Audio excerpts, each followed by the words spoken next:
Imagine standing in an operating room just before dawn. The lights are bright, but the room is quiet, almost reverent. A human heart rests exposed, beating faithfully, unaware of the thoughts unfolding in the minds around it. For a cardiac surgeon, this moment is both ordinary and sacred. You see arteries not as abstract diagrams, but as living rivers.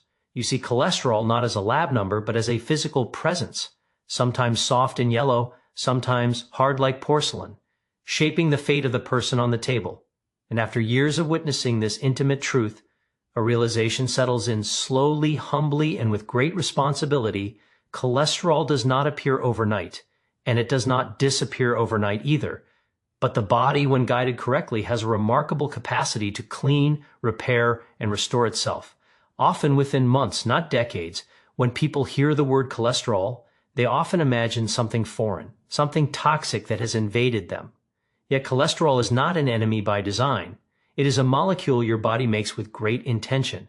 It forms cell membranes, supports hormones, cushions nerve fibers, and even helps your brain function. The problem begins not with cholesterol itself, but with imbalance, when production exceeds clearance, when transport systems falter, when inflammation quietly damages the inner lining of arteries and turns a useful molecule into a dangerous passenger. In surgery, one learns to respect patterns. Arteries that are clean and elastic tell a story of years of metabolic harmony. Arteries thickened with plaque tell another story, not of a single bad meal, but of daily habits repeated faithfully, often unconsciously. What is striking is how predictable these patterns are. Cholesterol buildup follows biology, not morality, and biology responds best to consistency, not extremes, to clean. Cholesterol is not to scrub arteries like pipes. The body has no internal brush. Instead, it relies on elegant systems, the liver packaging fats, the bloodstream transporting them, immune cells responding to injury, and enzymes deciding what stays and what leaves. When a surgeon says cholesterol can improve significantly in 3 months, it is not a promise of miracle, but an invitation to align with these systems instead of working against them. The inner lining of your arteries, called the endothelium, is 1 cell thick, just one, and yet it governs blood flow, inflammation, and clotting. When it is healthy, cholesterol particles glide past smoothly. When it is injured by smoking, excess sugar, chronic stress, or constant spikes in insulin, it becomes sticky. Cholesterol then lingers, oxidizes, and attracts immune cells. Over time, what began as a repair attempt becomes plaque. So the first act of cleaning cholesterol is not dietary restriction, but endothelial healing. And healing in biology requires rest from harm before it requires addition of help. This means stabilizing blood sugar, calming inflammation, and reducing the constant biochemical noise that keeps arteries irritated. One of the most profound changes seen in patients over 3 months comes not from what they add, but from what they stop overwhelming their bodies with. Frequent refined carbohydrates, white bread, sugary drinks, constant snacking keep insulin elevated. Insulin is not merely a blood sugar hormone, it is a fat storage signal. When insulin stays high, the liver increases production of very low-density lipoproteins, which later become LDL cholesterol. Reducing this signal allows the liver to shift from storage to cleanup.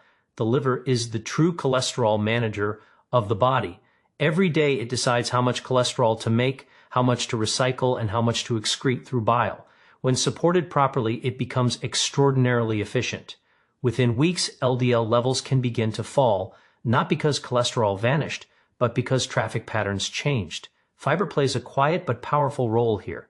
Not the loud artificial fiber added to processed foods, but soluble fiber from plants, oats, legumes, vegetables, seeds. This fiber binds bile acids in the gut, forcing the liver to use circulating cholesterol to make more bile. It is not dramatic, it is not aggressive. But over weeks, the effect compounds. This is how biology prefers to work, gently, persistently. There is also movement, not exercise as punishment, but as circulation. When muscles contract, they signal the body to clear triglycerides from the blood and increase HDL, the cholesterol particle that escorts excess cholesterol back to the liver. HDL is not good because it is morally superior. It is good because it performs a cleanup function. Even daily walking changes HDL function within weeks, improving its ability to remove cholesterol from arterial walls. In surgery, one notices that Ants who move regularly have arteries that feel different under the fingers, more compliant, less brittle. This is not coincidence. Blood flow itself is medicine. Sheer stress from flowing blood stimulates nitric oxide production, which relaxes vessels and protects the endothelium. 3 months of consistent movement can change vascular tone in measurable ways. Then there is inflammation, the silent collaborator of cholesterol. Cholesterol alone does not cause heart disease. Cholesterol plus inflammation does. This is why two people with the same LDL number can have vastly different outcomes. Inflammation turns cholesterol into a problem. Reducing inflammation therefore reduces risk even before numbers change. Sleep is one of the most underestimated anti-inflammatory interventions. During deep sleep, cortisol falls, growth hormone rises, and tissues repair. Poor sleep increases insulin resistance and inflammatory markers, pushing cholesterol metabolism in the wrong direction. Patients who improve sleep often see lipid improvements without changing anything else. The body cleans itself best when it is allowed to rest. Stress, too, leaves fingerprints on arteries. Chronic psychological stress elevates cortisol and adrenaline, which alter lipid metabolism and blood pressure. The heart does not distinguish between emotional and physical threats. Calming the nervous system through breathing, reflection, time outdoors is not indulgence, it is vascular protection. Food quality matters as much as food quantity. Fats, for example, have been misunderstood for generations. The body responds poorly to damaged fats, those repeatedly heated, industrially processed, stripped of their natural structure. These fats integrate into cell membranes and make them rigid, impairing receptor function. In contrast, natural fats from nuts, seeds, olive oil, and fish integrate smoothly, supporting flexible membranes and better cholesterol signaling. Omega-3 fatty acids deserve mention not as a trend, but as structural components of anti-inflammatory pathways.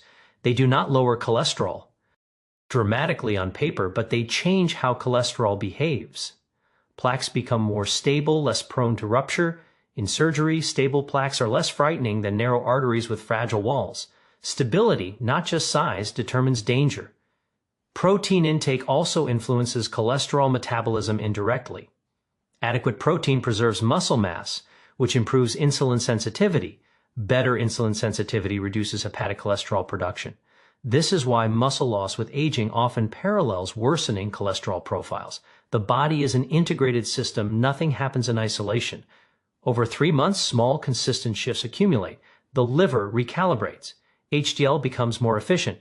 LDL particles become larger and less dense, less likely to penetrate arterial walls. Inflammatory markers decline. Blood pressure softens. None of this requires heroism. It requires alignment. A surgeon learns humility from the heart. Despite all technology, the heart beats on its own terms. You cannot force it into health. You can only remove obstacles and allow its wisdom to express itself. Cholesterol management is the same. Aggressive suppression without addressing underlying signals may change numbers, but it does not restore harmony. This is not an argument against medication when needed. There are moments when intervention is life-saving, but even then, medication works best when the biological environment is supportive. Drugs lower cholesterol production, lifestyle debt. Our minds, whether the body needs to overproduce in the first place. 3 months is not a magical deadline. It is simply long enough for red blood cells to turn over, for enzymes to adjust, for gene expression to shift. Biology operates on cycles, and 3 months captures several of them. It is enough time to see whether the body is being heard. What often surprises patients is not just improved lab results, but how they feel, lighter after meals, clearer in thought, more stable in energy. These are not separate from cholesterol changes. They are expressions of the same metabolic recalibration. From the vantage point of an operating table, prevention feels deeply personal. Every artery tells a story that could have been gentler. And yet there is no judgment in this observation, only compassion. Modern life pulls the body away from its design subtly, persistently. Returning does not require perfection, only attention. To clean cholesterol is to clean signals, to reduce noise so the body can hear itself again. When insulin quiets, inflammation settles. When sleep deepens, repair resumes. When movement becomes daily, circulation teaches vessels how to behave. When food nourishes rather than overwhelms, the liver remembers its rhythm. There is something profoundly hopeful in this. The same body that built plaque can dismantle it, at least partially. The same arteries that stiffened can soften, not always completely, not always quickly, but meaningfully. In surgery, after repairing a vessel, one watches blood flow restored. It is a moment of quiet triumph, but also of reminder. The real work begins after the incision is closed. Healing continues unseen. Cholesterol cleaning is like that, invisible, internal, patient.